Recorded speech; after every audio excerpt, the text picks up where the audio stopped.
একটু ঠান্ডা কমেছে। আপনারা বসেছেন কোরআনের মাহফিলে, দ্বীন ইসলামের আলোচনার মাহফিলে, এবং নবী মুহাম্মদ আরবি সাল্লাল্লাহু আলাইহি ওয়াসাল্লামের শিক্ষা দিবার কেন্দ্র, কোরআনের ট্রেনিং শিক্ষা দিবার কেন্দ্র রোহারপাড়া ইসলামিয়া মাদ্রাসা প্রাঙ্গণে আপনারা বসেছেন। আল্লাহর কাছে সকলে একবার শুকরিয়া আদায় করে বলি আলহামদুলিল্লাহ।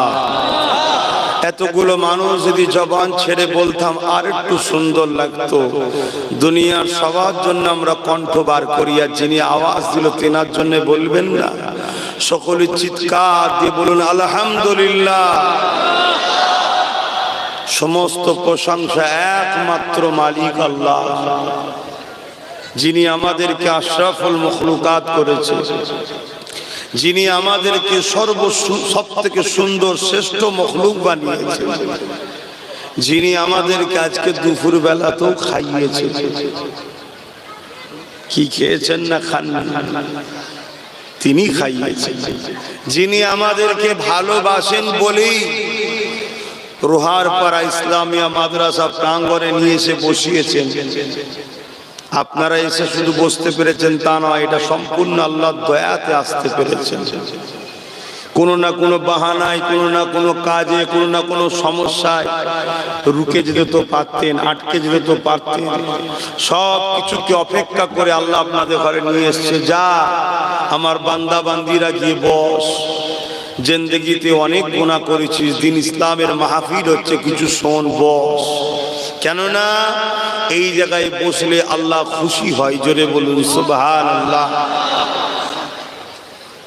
এবং কেউ যদি এই নিয়তে ঘর থেকে বাহির হয় যে আমি এই মাহফিলে যাব দ্বীন শিখবার জন্য, আল্লাহ তাকে 40 বছরের নফল ইবাদতের নেকি দেবে 1 ঘন্টা দ্বীন শিখার জন্য। জোরে বলুন সুবহানাল্লাহ। ভাবো আমার যুবকরা, গানে, যাত্রা, ফাংশনে, জুয়া, দোকানে, ক্লাবে, পাটিয়া বিষয় সব জায়গায় আমরা আড্ডা দিয়ে ফেলছি। যেখানে যাওয়া ইসলামে নিষেধ আছে সেখানেও চলে যাচ্ছে। এরপরও আল্লাহ কোনো কাজ হয়তো আমাদের পছন্দ করেছে, তাই এই সুন্দর জায়গায় নিয়ে এসেছে, যেখানে দ্বীন শিখার জন্য যদি বসেন 40 বছর নফল ইবাদতের সওয়াব আল্লাহ দেবে। জোরে বলুন সুবহানাল্লাহ।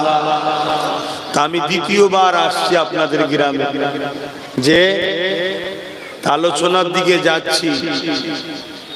বড় দুঃখের সাথে বলতে হয়, কোরআন আমাদের একটাই, নবী আমাদের একটাই, আল্লাহ আমাদের একটাই।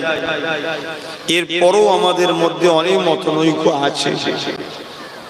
তাই আমি আলোচনা করতে গিয়ে কোনো কথা যদি আপনার মতের সঙ্গে আমার মতের না মেলে, ঝগড়া যেন করে ফেলবেন না ভাই। কেন? এখন পৃথিবী চলছে ফেসবুক, ইউটিউবের উপরে সব নতুন নতুন বক্তাদের আলোচনায়। তাকে কেউ চেনেও না, তার আব্বা কি করতো, তার দাদু কি করতো কেউই জানে না, কিন্তু সব হুড়োহুড়ি হই হই হই হই হচ্ছে। মনে রাখবেন, এই পূর্ব ভারত, এই বাংলাতে দ্বীন ইসলামের গাছটা লাগিয়েছে আমার দাদুর আব্বা মুজাদ্দিদুজ্জামান আমিরুশ শরিয়ত আল্লামা সৈয়দনা আবু বকর সিদ্দিক ফুরফুরাবি আল কুরাইশি খানদানে রসুলের দ্বারা হয়েছে। জোরে বলুন সুবহানাল্লাহ। আমার বড় হুজুর পীর কেবলা মুর্শিদাবাদে খুব আসতেন, আব্দুল হাই সিদ্দিকী আল কুরাইশি, এবং তেনার শ্বশুর বাড়িও মুর্শিদাবাদে। তারপরে যাতায়াত অনেক কম হয়ে গেছে। আবার আলহামদুলিল্লাহ যুব সমাজের সাথে আমাদের একটা সম্পর্ক তৈরি হচ্ছে। কি গো, থাকবে তো নাকি? বলো ইনশাআল্লাহ। তবে মনে রাখবেন, আল মারউ মা মান হাব্বা, দুনিয়ায় যে যার সঙ্গে মহব্বত ভালোবাসা রাখবে, আখিরাতে তার সঙ্গেই থাকবে। জোরে বলুন সুবহানাল্লাহ। সেই হিসাবে আমি আপনাদের কাছে সংক্ষেপ সময় একটা বিষয় প্রথম বুঝিয়ে দিই, আলোচনার দিকে যাচ্ছি। এটাও আলোচনার মধ্যে। তাম পৃথিবী জুড়ে দুই ধরনের আমাদের দুশ্মন আছে। একটু যুব সমাজ, আমার আব্বা জান, আমার মা জান, আমার বোনেরা মন দিয়ে শোনে, যদি দুশ্মন চিনতে না পারি দুনিয়াও বরবাদ হবে, আখিরাতও বরবাদ হবে। আল্লাহ আমাদের ঘরে কোরআনে দুশ্মন চিনিয়েছে। ইবলিস হলো আমাদের মেন দুশ্মন, যার নাম ছিল আজাজিল, কিন্তু সে মেন দুশ্মন হয়ে আমাদের দাঁড়িয়েছে। আর এই আজাজিল দুই ভাবে আমাদেরকে আল্লাহ ও রসুল থেকে সরাবার চেষ্টা করছে। এক ধরনের দুশ্মন যারা প্রকাশ্য দুশ্মন, তারা কারা? যারা আমাদের খোদা হওয়ার শখ করে। বুঝতে পারলাম? যারা আমাদের প্রভু হতে চায়, যারা মানুষ কিন্তু মানুষের খোদা হব তাদের শখ গেছে। যেমন ফেরাউন ছিল, নমরুদ ছিল, সাদ্দাত ছিল। আজও এরকম অনেক লোক আছে, পাওয়ারের জোরে, অর্থের জোরে, ক্ষমতার জোরে তারা মানুষকে নিজেদের কৃতদাস দাসী বানাতে চায়, গোলাম পায়ের তলায় রাখতে চায়। আল্লাহর সৃষ্টিগুলোকে তাদের উপাসনা করাতে চায়। তারা হলো আমাদের একটা দুশ্মন। এই দুশ্মনকে চিনা যায়, আর এই দুশ্মন আমাদেরকে ধ্বংস করছে নানা রকম লোভ লালসা দিয়ে, গান দিয়ে, যাত্রা দিয়ে, ফাংশন দিয়ে, জুয়া দিয়ে, সুদ দিয়ে, ফ্রি খাবার দিয়ে আমাদেরকে শেষ করতে চাইছে প্রকাশ্য দুশ্মনগুলো। আমরা এদের পাল্লাই পরে হাজারো গান, যাত্রা, ফাংশনেও চলে যায়, কিন্তু তারপরও আমাদের মুসলিম সমাজ, ইসলামের অনুসারীদের মধ্যে গুটিকত হলো একদল লোক রয়ে যায় যারা এই প্রকাশ্য দুশ্মনদের ফাঁদে পা দেয় না। তাদের এই চক্রান্তে গানে যায় না, যাত্রায় যায় না, ফাংশনে যায় না, জুয়ায় যায় না, লোনে যায় না, সুদে যায় না, ফ্রিতে খাদ্যই যায় না। তারা মজবুত হয়ে থাকে। আর এই অল্প কটা যখন থাকে, এই অল্প কটাকে যুগ যুগ ধরে তারা মিটাতে চেয়েছে, কিন্তু মিটাতে পারে করতে গেছে। এই অল্প কটা, এই অল্প কটাই আলহামদুলিল্লাহ তাদের ওসিলায় আল্লাহ আবার আমাদেরকে কামিয়াবি ও ফতে দান করে আসছেন। যদি বলুন সুবহানাল্লাহ। যেমন উদাহরণ দিলে বুঝতে পারবেন, চিঙ্গিস খান বলে একটা বাদশা ছিল, নাম শুনেছেন নিশ্চয়ই।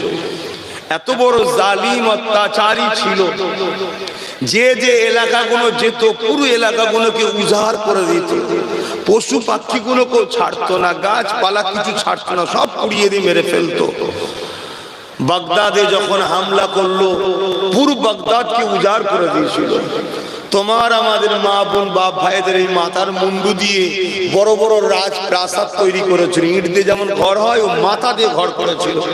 এত মুসলমানকে মেরেছিল, কিন্তু ওই গুটি কতকের কাছে আবার তারা পরাজিত হয়েছে। শুধু পরাজিত নয়, পৃথিবী থেকে তাদের নাম নিশান আল্লাহ মিটিয়ে দিয়েছে। জোরে বলুন সুবহানাল্লাহ। আমরা আজও 200 কোটি রয়ে গেছি। এই যে অল্প গুটি কত, তাদেরকে হারাতে পারে না, অথচ তাদের হাতে কোনো পারমাণবিক শক্তি, কোনো পাওয়ারফুল অস্ত্র কিছুই নাই, তাও হারাতে পারে না। তখন এই প্রকাশ্য দুশ্মনগুলো তারা বারবার রিসার্চ করে, মিটিং করে তারা চিন্তা করে দেখেছে যে এদেরকে হারানো যায় না কেন, কিছু তো একটা ব্যাপার আছে। আমাদের এত ক্ষমতা, এত শক্তি, এত অস্ত্র, এত লোকবল সব থাকার পরও আমরা পরাজিত হই। এই গুটি কতকের কাছে পারি না কেন? কোটি কোটি ডলার টাকা এদের পিছনে খরচ করেছি, গানেতে, যাত্রাতে, ফাংশনেতে, সুদেতে, খাওয়াতে, তারপরও এদেরকে মিটানো যায় না কেন? তারা রিসার্চ করে দেখেছে এদের হৃদয়ের মধ্যে একটা পাওয়ার আছে, যে পাওয়ারটা এত ক্ষমতাশালী, এত পাওয়ার, এক মঈনুদ্দিন আজমিরি পুরো ভারতকেই লড়িয়ে দিয়েছে। জোরে বলুন সুবহানাল্লাহ। কি একটু জোরে বলবেন না সুবহানাল্লাহ? যুবক, অনেক কষ্টের পরে এদেশে ইসলাম এসেছে। খাজা গরিবে নওয়াজ, এটা রজব মাস চলছে, তাই তো হুজুরের ওফাতের মাস।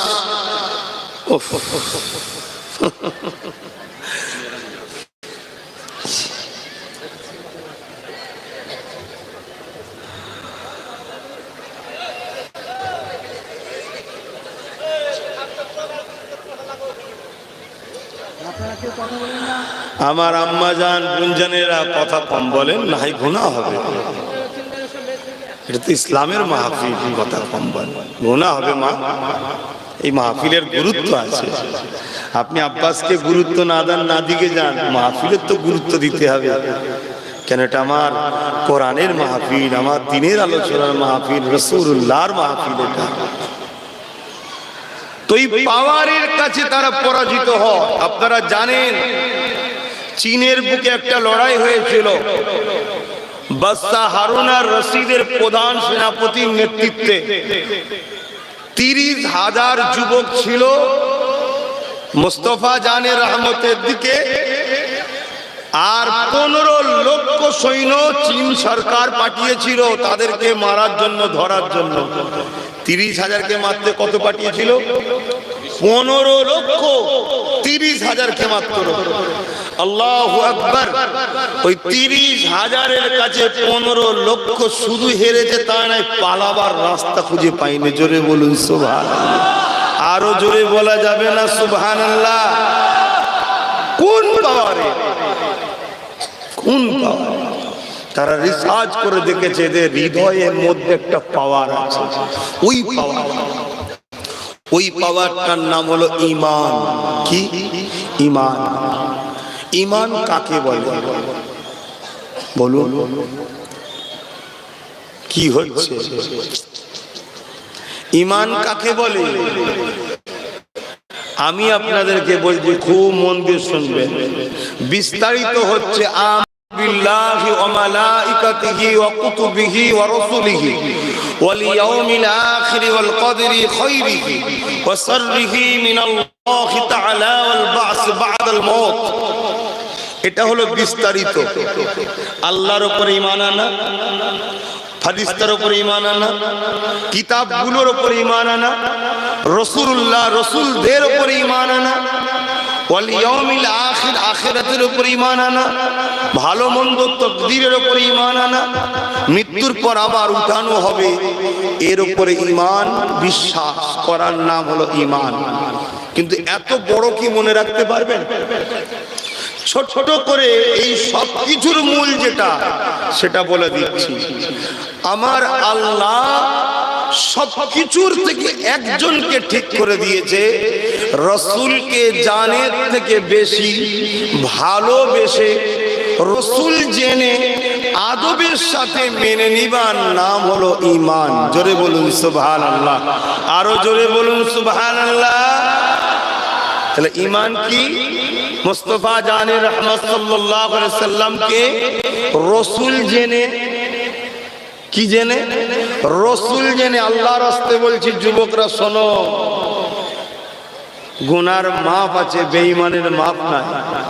ভুল করেছো, ঈমান যদি থাকে বিপদে আল্লাহ ডাকলে সাড়া দেবে, আর ঈমান যদি না থাকে সব বেকার।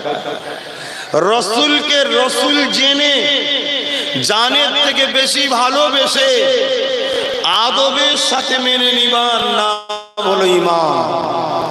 পৃথিবীতে দুটো দলের নাম বলছি, একটা হলো ইহুদি আর একটা হলো খ্রিস্টান। এই দুটো দল আমার রসুলে পাক ও দ্বীন ইসলামের সব থেকে বড় দুশমন। কেন? আমার নবীর আসাতে ঈসা নবীর রাজত্ব বন্ধ হয়ে গেছে। আমার নবী আসাতে মুসা ও উযাইর আলাইহিস সালামের রাজত্ব বন্ধ হয়ে গেছে। সবাইকে আমার নবীর ডাঙ্কা বাজাতে হয়েছে। এই জন্য তারা তাদের ধর্মীয় দোকানকে ঠেকাবার জন্য তারা না তাদের ঘরের ছেলেকে রুখে রাখতে পারছে, না তাদের পরিবারকে রুখতে পারছে। যত দ্রুত আমেরিকা ব্রিটেনে ইসলামকে মানুষ অ্যাকসেপ্ট করছে, অন্য কোন জায়গায় এত অ্যাকসেপ্ট করে না। ডেলি আমেরিকাতে ব্রিটেনে মানুষ ইমানের কালেমা পড়ে মুহাম্মদ রসুলের পাগল তৈরি হচ্ছে। জোরে বলুন সুবহানাল্লাহ। এই জন্য তারা বড় প্ল্যান করে আমাদের ভেতর থেকে ঈমানকে বার করার জন্য সমাজে লাখো কোটি টাকা খরচ করে আলেম সাজিয়ে, মুফতি সাজিয়ে, ইমাম সাজিয়ে, মাদ্রাসা বানিয়ে, মসজিদ বানিয়ে সেখানে সব দিচ্ছে, শুধু রাসূলের প্রেম আর আদবটাকে টুকটুক করে বার করছে। শুনছেন? তাহলে আমরা 200 কোটি থাকার পরও সামান্য প্যালেস্টাইন মার খাচ্ছে, আমরা কিছু করতে পারছি? আর এক সালাউদ্দিন আইবি, রোমের মতো সাম্রাজ্য সেলিবিয়ারা তখন দখল করেছিল, লক্ষ সৈন্যের মোকাবেলায় 12,000 সালাউদ্দিন আইবি নিয়ে গেছে। তাদের সৈন্য কত? লক্ষ, 1 লক্ষের উপরে, 12,000 নিয়ে গেছে। সালাউদ্দিন আইবির যখন অসুবিধা হচ্ছে আপনাদের, আমি এখন এই কানটাতে শুধু আওয়াজ পাচ্ছি, ওই জন্য আমি ঠিক একটু চিন্তা করে করে বলছি, কখন মিস্টেক হয়ে গেল অসুবিধা আছে, কেন এই সব দাঁড়িয়ে আছে দেখছেন না?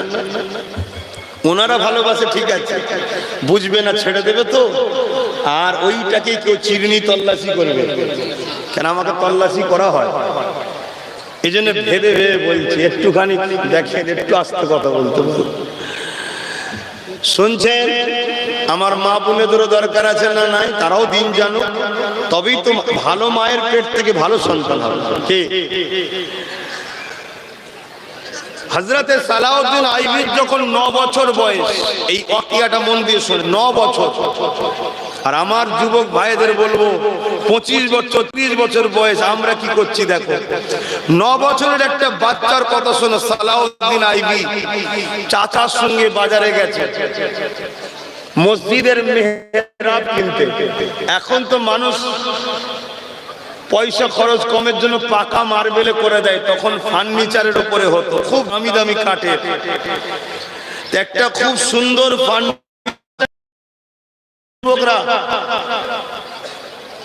এটুকু শোনো ভাই, আবার বলছি, আল্লাহকে সাক্ষী রেখে বলছি, তোমরা 3 দিন ইসালে সাহেবে যাবে, তাহলে বুঝবে আব্বাস সিদ্দিকীকে কত মানুষ ভালোবাসে।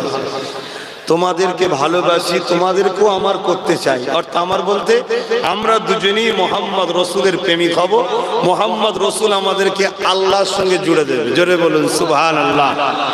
এজন্য বুঝাচ্ছি, হযরতে সালাউদ্দিন আইবি 9 বছর বয়স, বাজারে গেছে ফার্নিচারের দোকানে মেহরাব কিনতে।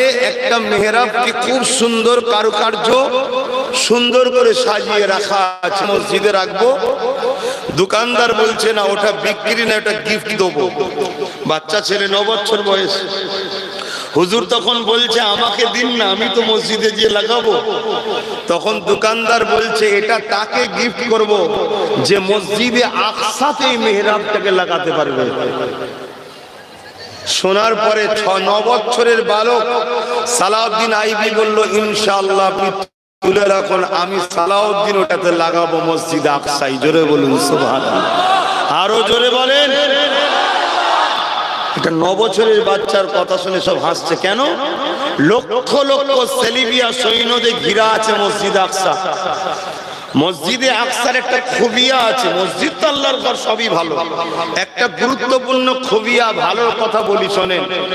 মসজিদে আকসা যার দখলে থাকে, পৃথিবী তার দখলে থাকে। জোরে বলুন সুবহানাল্লাহ। এটা মসজিদে আকসার বরকত। এই জন্য মসজিদে আকসাকে যুগে যুগে দখল করেছে। কখনো রোম দখল করেছে, হযরতে ফারুক আজম রোমেদের বিরুদ্ধে লড়াই করে আজাদ করেছে। জোরে বলুন সুবহানাল্লাহ। কখনো সেলিবিয়া সৈন্যরা দখল করেছে, আজকে ইহুদিরা দখল করছে।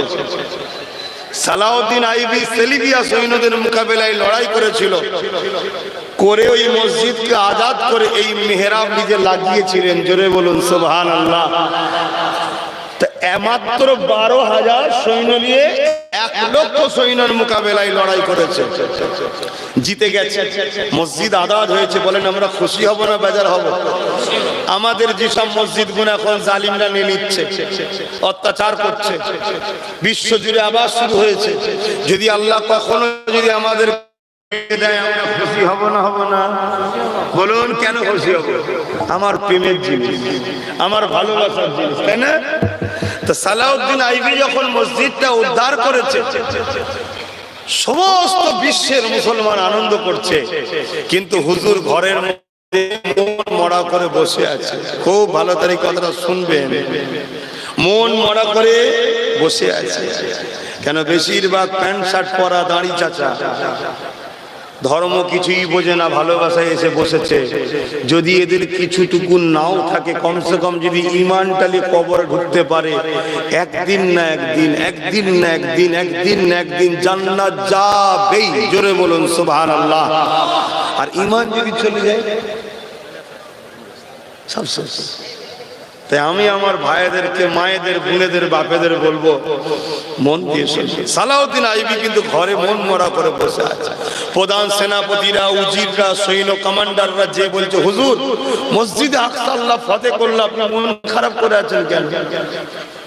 হুজুর বললেন, শোনো বাবা, 10,000 নিয়ে গেছিলাম, 1 লক্ষর মোকাবেলায় লড়াই করেছি। 1 লক্ষ কেন, 1 কোটি থাকলেও ওই দিন জিততাম। কেন? তার আগের রাত নবী পাক সাল্লাল্লাহু আলাইহি ওয়াসাল্লামকে খবে দেখেছিলাম। হুজুর বলল, সালাউদ্দিন তোকেই আল্লাহ ফতেহ দেবে। জোরে বলুন সুবহানাল্লাহ। নবী বলেছে, নবীর কথার উপরে বিশ্বাস আছে না নাই? হ্যাঁ, এটা বিশ্বাস। আমাদের বিশ্বাস দুর্বল হয়ে গেছে, আমাদের বিশ্বাস দুর্বল। হযরতে সালাউদ্দিন আইবি বললেন, কিন্তু আমার মুসলিম সমাজের মধ্যে কিছু দাড়িওয়ালা, টুপিওয়ালা, জুব্বাওয়ালা এখনো ঘুরে বেড়াচ্ছে। তাদেরকে যদি আমি না ঠিকানা লাগাতে পারি, মসজিদ খুব শিগগিরই আবার বিক্রি হয়ে যাবে। তো সালাউদ্দিন আইবির সেদিনের কথা শুনে অনেকে হেসেছিল, কি বলছে। কিন্তু হুজুর কারো কথা না শুনে একটা গোপন টিম করেছিল। টিমটার নাম ওই আইবি টিম, গোয়েন্দা দপ্তর তৈরি করেছিল। প্রতিটা খানকাতে, দরবারে, মসজিদে, মাদ্রাসায়, মক্তবে সব জায়গায় ছেড়ে দিয়েছিল। 3000 মুফতি, আলেম, উলামাকে সালাউদ্দিন আইবি সেদিন কতল করেছিল। কত বলুন? যাদের বাইরেটা ছিল মুসলমান, ভেতরটা ছিল ইহুদি খ্রিস্টান। কত একটু বলবেন না? 3000। সেদিন যদি 3000 থাকতে পারে, তাহলে আজকে কত লাখ আছে বলেন তো? যাদের বাইরেটা মুসলমান, ভেতরটা ইহুদি খ্রিস্টানদের, যারা আমাদের কাছে ঘুরে বেড়ায়, আমাদের সঙ্গে উঠা বসা করে, আমাদের মসজিদে যায়, আমাদের ঈদগাহে যায়, সালাম কালাম সবই হয়, শুধু লক্ষ্য একটা, আমাদের ঈমানকে বার করে দেবে। কেন? ঈমান যদি থাকে, ও পৃথিবীর সব শক্তি এক জায়গায় হয়ে প্যালেস্টাইনকে জব্দ করতে পারে না। শুনছেন তো নাকি? এই ঈমানটা বার করে নাও। আর এই ঈমানটা কি? নবীর প্রেম ও আদব, রসুল বলে বিশ্বাস করে মেনে নিবার নাম। যারই ওয়াজ শুনবেন, শোনার আগে ভাববেন যে ওয়াজটা শোনার পরে রসুল যতটুকু ছিল আছে না বেরোলো। যদি বেরিয়ে যায়, জানবেন যত বড় তাহাজ্জুদ গুজার হোক, ওর মুখ দেখা চলবে না। আর যদি রসুল ভেতরে ঢোকে, তাহলে জানবেন আলহামদুলিল্লাহ, আমি ঠিক জায়গাতে আছি। শুনছেন? শুনছেন? মনে রাখবেন, হযরতে বিশার হাফি বিশ্ববিখ্যাত শরাব করছিল, জানেন না ইতিহাস? কিন্তু একদিন আল্লাহ তেনাকে এত পরিবর্তন করলো যে আল্লাহর ওলি হয়ে গেল। জোরে বলুন সুবহানাল্লাহ। হযরতে মালিক দিনার নাম শোনেন? রোজ জুম্মার ঈদে, রোজার মাসেও মদ খেত।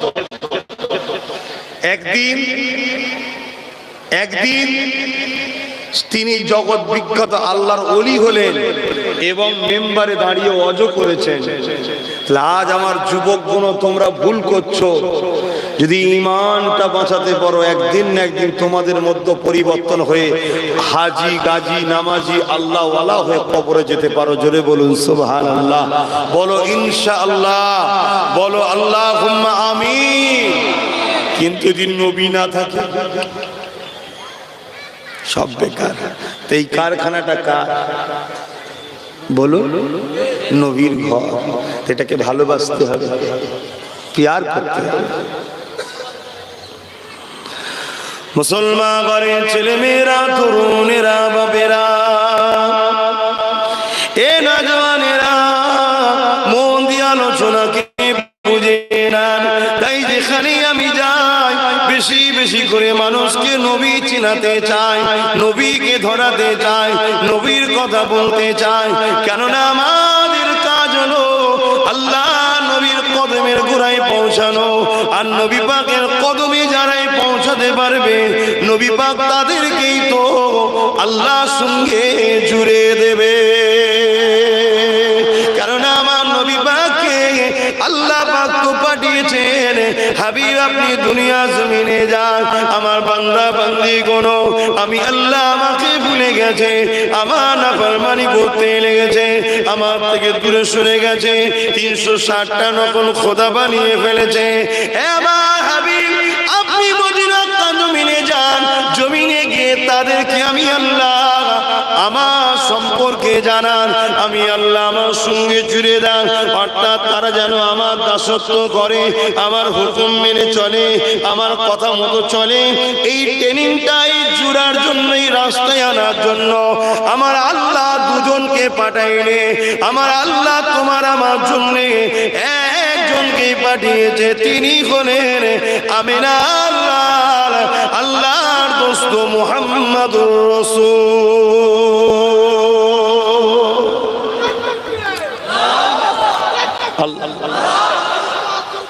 সেই নবী পাককে চিনুন, আল্লাহ সেই নবীর সঙ্গে সম্পর্ক জুড়ুন, নাই সব বেকার হয়ে যাবে, সব বরবাদ হয়ে যাবে।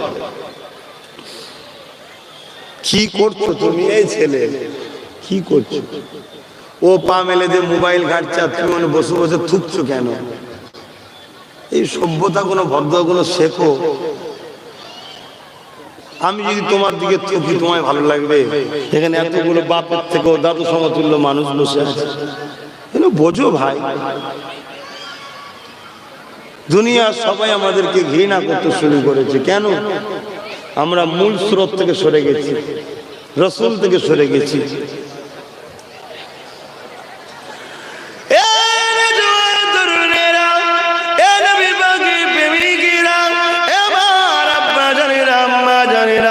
আলোচনাকে মন দিয়ে শুনে, নামাজ আল্লাহ আমাদের জন্য ফরজ করেছে, কিন্তু নামাজ আমার তোমার জন্য ঈমান বানাইনি। রোজা আমাদের জন্য আল্লাহ ফরজ করেছে, আমার তোমার জন্য ঈমান বানাইনি। দাড়ি টুপিকে সুন্নাত করেছে, আমার তোমার জন্য ঈমান বানাইনি। হজকে আল্লাহ ফরজ করেছে, আমার তোমার জন্য ঈমান বানাইনি। নামাজ যখন ঈমানদাররা পড়ে, তখন আল্লাহ পাক তাকে নেকি দেয়, ফরজ আদায় করে। বেঈমান যদি নামাজ কখনো ইবাদত হয় না, তাহলে আগে চাকরি নিতে হবে, তারপরে ডিউটি করতে হবে। নামাজটা হলো ডিউটি, রোজাটা হলো ডিউটি, হজটা হলো ডিউটি, যাকাতটা হলো ডিউটি, দাড়ি টুপি জুব্বা হলো ইউনিফর্ম। কিন্তু চাকরিটা কি? চাকরিটা হলো দিল থেকে আমিন আল্লাহকে, নবী মুহাম্মদ আরবিকে রসুল জেনে জানের থেকে বেশি ভালোবেসে আদবের সাথে মেনে নিবার নাম হলো ঈমান।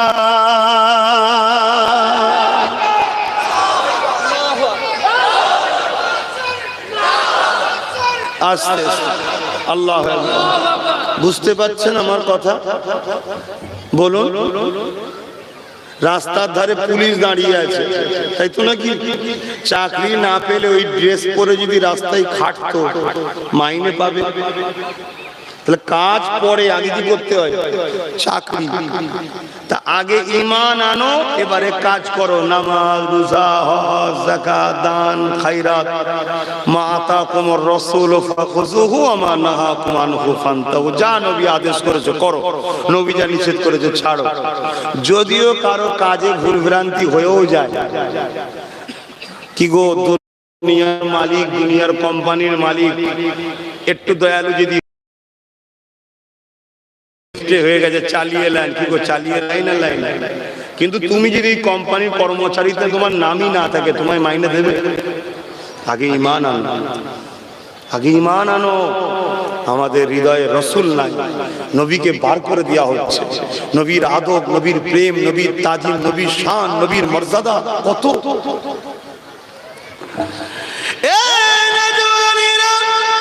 এই যে আমরা একটা তেলাওয়াত করলাম, ইন্নাল্লাহা ওয়া মালাইকাতুহু নবী, আল্লাহ এবং তার ফেরেশতারা আমার নবীর উপরে সালাম দরুদ পাঠায়। আল্লাহ কি আমাদের মতো পড়ে নাকি? না না না, ইমাম বুখারীকে জিজ্ঞাসা করুন এই আয়াতের ব্যাখ্যাটা কি। ইমাম বুখারী বলতে লেগেছে, আল্লাহ পাক আসমানের জমিনে একটা মজলিস বানায়, যেমন তুমি আমি মজলিস বানিয়েছি। এই মজলিসে আমি খেতাব করছি, আপনারা বসে বসে শুনছেন। ওই মজলিসটা আল্লাহ বানায়, ওই মজলিসে খিতাব আল্লাহ করেন, আলোচনা আল্লাহ করেন। কিভাবে মজলিস হয়েছে আল্লাহ ভালো জানে, কত সুন্দর মজলিস আল্লাহ ভালো জানে। কেন আল্লাহ সবার থেকে সুন্দর, তাই তিনার মজলিসটা সব থেকে দামি, সব থেকে সুন্দর। সেই মজলিসে সমস্ত ফেরেশতারা দাওয়াত থাকে। আর মনে হয় দুটি কত ফেরেশতা আসবে নাকি? আল্লাহ দাওয়াতে তো সমস্ত ফেরেশতারা থাকবে। ওই মজলিসে আমার আল্লাহ তিনি নবী মুহাম্মদ রাসূলের শান মর্যাদার আলোচনা করতে থাকে। আর ফেরেশতারা আমার আল্লাহ পাক জবানে নবী মুহাম্মদ রাসূলুল্লাহর শান মর্যাদা শুনতে থাকে। আরো জোরে বলুন সুবহান। সেই নবীর ঘরেটা ভালোবাসতে হবে না, হবে না? বলো বলো, এটাও তো একটা নমুনা। আমি যাকে ভালোবাসি তার প্রত্যেকটা জিনিস আমার ভালো লাগে। কি? তার জুতো ভালো লাগবে।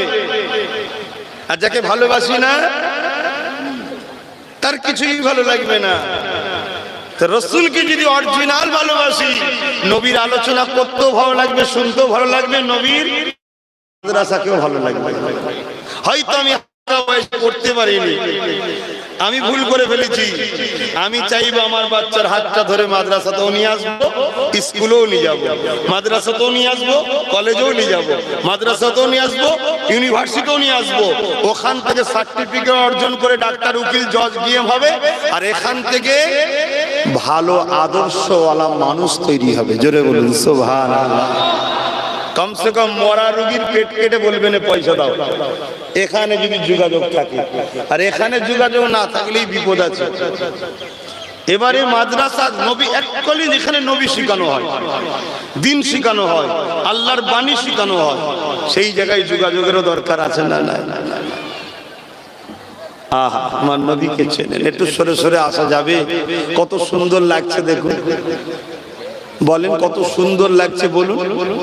আহা, আমার নবীর কথা শুনতে এসেছে, কোরআনের কথা শুনতে এসেছে। বলো, তোমার আমার মধ্যে ঈমান যদি না থাকতো এখানে আল্লাহ নিয়ে আসতো? হ্যাঁ, এখনো রয়েছে, কিন্তু এটা বার করে নিবার প্ল্যান চলছে। একটু বুঝে বুঝে পা ফেলবে, একটু বুঝে বুঝে ওয়াজ শুনবে, যেখানে সেখানে যে বসে যাবেন না, একটু বুঝবেন। আসেন, একটু সরে সরে আসেন না, সরে সরে আসেন। দরুদ শরীফ আল্লাহুম্মা সাল্লি আলা। সবাই বসুক, জান্নাতে চান তো, সরে সরে আসেন। হ্যাঁ,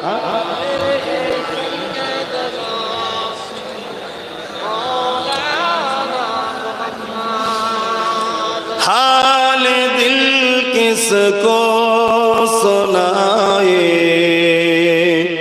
आपके होते हुए। हाल दिल किसको सुनाए, आपके होते हुए। क्यों किसी के दर पे जाए, आपके होते हुए। বলুন না সুবহানাল্লাহ। আমার নবী থাকতে অন্য কারো দরবারে যাব কেন? আল্লাহ তো আমাদেরকে বলেছে ওই দরবারে যা, ওখান থেকে সব বন্টন হয়। জোরে বলুন সুবহানাল্লাহ। জানেন তো নাকি? হ্যাঁ, আল্লাহ আমার নবীকে কাসিম বানিয়েছে, কাসিম বন্টনকারী। আনা কাসিমুল্লাহি ইউতি। আল্লাহ হচ্ছে বানানোর মালিক, কুল কায়নাত খোদা বানিয়েছে। লিল্লাহি মা ফিস সামাওয়াতি ওয়া মা ফিল আরদ, লাহু মুলকুস সামাওয়াতি ওয়াল আরদ। সব আল্লাহ, সব আল্লাহ, রাজত্ব আল্লাহ। সব আল্লাহ, কিন্তু এই আল্লাহর রাজত্বে বন্টন করা, ভাগ করার দায়িত্ব আমিনার লাল আল্লাহ তার বন্ধুকে দিয়েছে। জোরে বলুন সুবহানাল্লাহ, আরো জোরে বলুন সুবহানাল্লাহ। সেই নবীকে প্রেম করো। হালে দিল কিসকো সুনায়ে आपके होते हुए, क्यों किसी के दर पे जाए आपके होते हुए। मैं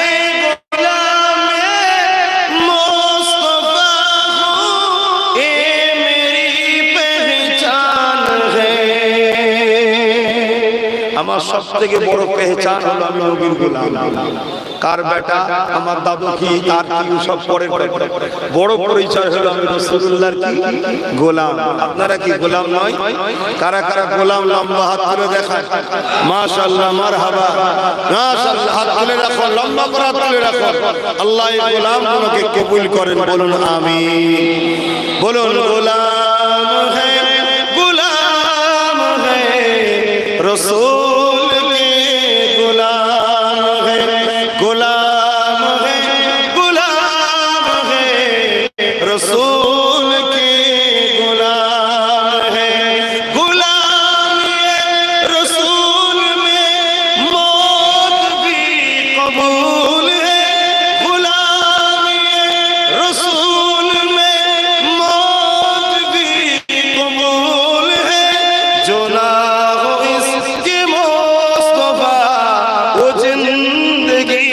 फजूल है, जो ना हो इसके मुस्तफा वो जिंदगी फजूल है।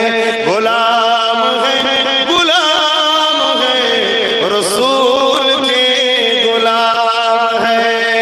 माशाअल्लाह, नारे तकबीर, नारे जिलाल, या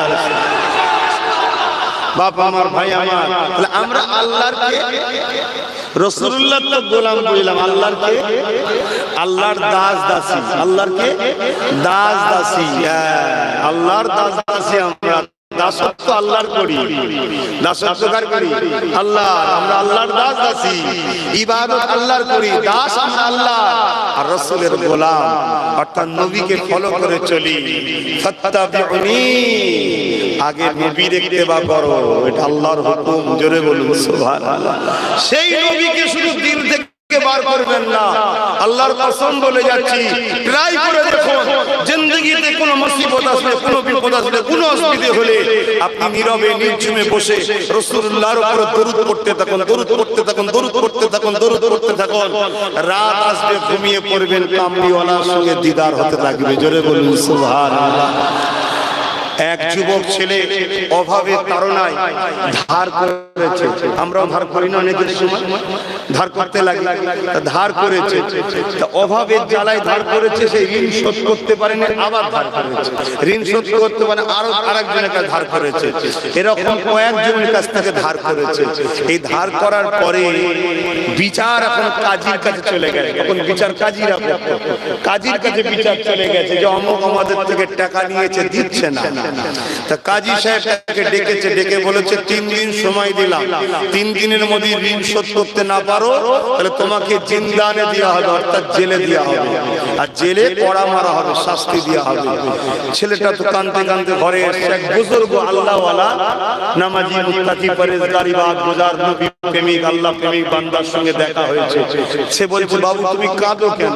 যুবক বলছে হুজুর আমার এই দশা। বলছে কোনো চিন্তা করেনি, ঘরে যাও, ঘরে গিয়ে পাক পবিত্র হয়ে উযু করে নামাজ আদায় করে যখন তুমি শোবে বিছানায় ঘুমাবে না, দরুদ করে যাও, দরুদ করে যাও, দরুদ করে যাও, দরুদ করে যাও। পড়েই যাচ্ছে, তাহাজ্জুদ রাত পার হয়ে গেছে, দরুদ বাদ দেয়নি, কেঁদেই যাচ্ছে, কেঁদেই যাচ্ছে, কারণ জেলে যেতে হবে, মাবে এই ভয়ে দরুদ পড়ছে। ওই দরুদটা আলাদা পড়া হচ্ছে না, ও একটা অনেক ভক্তি ভালোবাসাই হচ্ছে। তো যখন তাহাজ্জুদের একেবারে শেষের দিকে আসছে, ও বেচারি ঘুম পেয়ে গেছে, কখন চোখ লেগে গেছে, আল্লাহর নবীর সঙ্গে দিদার হচ্ছে। জোরে বলুন সুবহানাল্লাহ। আল্লাহর নবী বলছে, বাবা ছেলে কাঁদো কেন? হুজুর এই ব্যাপার, যাও অমুক রাজার কাছে চলে যাও। এক রায়াতের মধ্যে আছে সুলতান আব্দুল হামিদের কথা আছে, জানেন তো নাকি? সুলতান আব্দুল হামিদ নাম জানেন না? আজ থেকে 100 বছর আগে যিনি সুলতান ছিলেন, পৃথিবীর হুকুমত তিনি চালাতেন। সুলতান আব্দুল হামিদের কাছে যাও, সুলতান আব্দুল হামিদের কাছে যাও। যাক, সুলতানের কথা বললেন, বললেন হুজুর আমি যদি যে বলি সে শুনবে কেন? বলবে যাও, যে বলবেন যে আপনি প্রতিদিন ইশাবাদ 1000 বার করে দরুদ পড়তেন, অথবা এই রাজাটা পড়তো, গতকাল উনি খুব ব্যস্ততে পড়তে পারেন, ঘুমিয়ে পড়েছিল, ওইটা পড়া হয়নি, তো নবী আমাকে পাঠিয়েছে, আমাকে এই ধারটা শুনতে হবে। এটা সে জানে, আল্লাহ জানেন, আমি জানি, অন্যজন জানে না, স্ত্রীও জানে না। তো এই গোপন তথ্যটা নিয়ে সুলতানের কাছে যখন গেছে, সুলতানকে যখন বলেছে, সুলতান চেয়ার থেকে দাঁড়িয়ে গেছে, আরে এই গোপন রাজ তুমি কি করে জানলে? হুজুর আমাকে আল্লাহর নবী বলেছে। কি জন্য? বাদশাহ নিজের পার্সোনাল লকার, সরকারি টাকা পার্সোনাল লকার খুলে দিয়েছে, যা খুশি নিয়ে যাও। বলুন সুবহানাল্লাহ। কেন আমি এত খুশি যে আমি জিনার উপর দরুদ পড়ি, তিনি আমায় স্মরণে রেখেছে, এই খবরটা আজকে তোমার দ্বারা পেলাম। জোরে বলুন সুবহানাল্লাহ। তেই ঋণ দিয়ে সে কাজীর কাছে এসেছে, কাজী সাহেব ডাকুন, ওদেরকে আমি শোধ করে দেবো। কাজী বিচারে বসে বলছে, তোমাকে শোধ করতে হবে না, তোমার ঋণটা আমি শোধ করবো। জোরে বলুন সুবহানাল্লাহ। ছেলে বলছে, এটা তো কালকে বললেই হতো, আজকে বলছেন কেন? কাজী বলছে, শোনো, বিচারের ফায়সালা দিবার পর যখন রাত্রিরে ঘুমিয়েছি, আল্লাহ রাসূল আমার খবে এসে বলেছিল, তোমাকে তো আল্লাহ অনেক অর্থ দিয়েছে, একটা গরিবকে যদি তুমি অর্থটা শোধ করতে, তাহলে একটা গরিব হাসতো, আমার উম্মত হাসতো, তুমি দিতে পারলে না, তো হুজুর আমি দিয়ে দেবো, বলেছি আমি দেবো। যে তিনজনের কাছ থেকে ঋণ করেছিল তারাও বলছে যে কাজী সাহেব ঋণ শুধতে হবে না, আমরা ঋণ মাফ করে দিলাম। শুধু মাফ না, যখন খুশি ওর প্রয়োজন হবে আমাদের থেকে নিয়ে যাবে। জোরে বলুন সুবহানাল্লাহ। কি ব্যাপার? তিনজনই বলছে দয়ার নবীর সঙ্গে দিদার হয়েছে। আগেকার মানুষ ভাই অনেক ভালো ছিল, ভাই অনেক ভালো মানুষ ছিল তারা। যত দিন যাচ্ছে আমরা খারাপ হয়ে যাচ্ছি। তারা বলছে, হুজুর বলেছে আল্লাহ তোদেরকে অনেক ধনী করেছে, তোরই তো একটা ভাই উম্মত, তো তোর আল্লাহর বান্দা, তো যদি মাফ করে দিতিস আজকে তাকে জেলে যেতে হবে। তো হুজুরের দিদার পেয়েছি এর ওসিলায়, তো হুজুর যখন খুশি ওর লাগবে নিয়ে যাবে। আমার এটা বলার উদ্দেশ্য এটাই যে আপনারা দরুদ বেশি বেশি করে পড়বেন, আল্লাহ মুক্তি দেবে।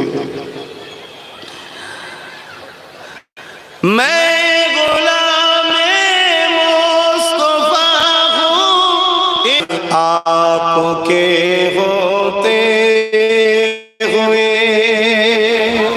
বলুন না সুবহানাল্লাহ। আমার নবী থাকতে আমাদেরকে দুঃখ কি করে কষ্ট দেবে? যখনই আমাদের খিদা লাগবে, যখনই আমাদের ভুখা লাগবে, যদি অর্থ কম থাকে, একবেলা যদি খাওয়া না হয়, সঙ্গে সঙ্গে আল্লাহ নবীর কথা স্মরণ করবেন। নবী পাক আমার 3 দিন না খেয়ে পেটে পাথর বেঁধে কাটিয়েছে। দিলের মধ্যে একটা শান্তি এসে যাবে। এই জন্যই তো বলতে লেগেছে, হুজুর আপনি থাকতে আমাকে দুঃখ কি করে কষ্ট দেবে? কেননা আমার জিন্দেগিতে যেটাই আসবে আমি আপনাকে স্মরণ করব, আপনার জীবনীতে পেয়ে যাব আপনার উপরে দুনিয়ার মানুষেরা কত জুলুম করেছে। আমাকে যদি কেউ জুলুম করে তাহলে আমার কষ্ট কেন আসবে? আমি তো আপনার কথা ভাববো। জিনা কিনা বানালে আল্লাহ কিছুই বানাতেন না, সেই নবীর উপরে কত জুলুম হয়েছে আমি কোথায় করে রেখে আমার মনে তখন সান্ত্বনা আসবে। ইয়া রাসূলুল্লাহ হাবিবাল্লাহ, আপনাকে আল্লাহ আমাদের জন্য মডেল বানিয়েছে।